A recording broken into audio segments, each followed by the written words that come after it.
Did you just notice there's a new version of Blender that has that really cool new feature and you want to try it out? Wondering why Blender doesn't update automatically? If you asked yourself any of these questions recently, then you're in the right place. Hey guys, my name's Robert Shane, and on this channel, I give you solutions to your tech problems.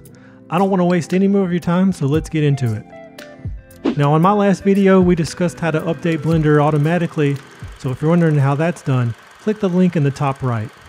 However, user Mute asked, "But what if we installed from Google?" So I thought that would be a good topic to cover next. I assume they meant from a browser and not from something like Steam or the Microsoft Store like I mentioned in the automatic video. Having Blender update automatically requires a second program like Steam, but maybe you're not a gamer and you don't want to download Steam, but your version of Blender is now out of date and you do want to update it.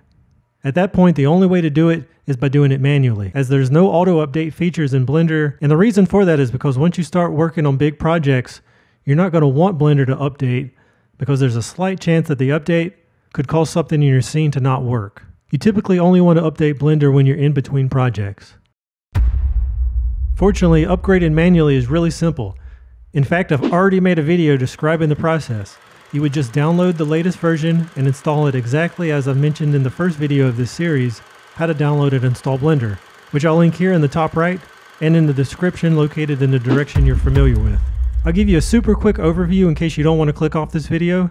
All you got to do is go to blender.org, click download Blender, and then click download Blender again, because why not?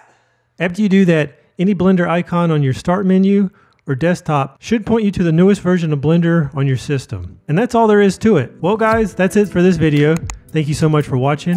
I hope my explanation helped solve your problem. Have a good one and take care.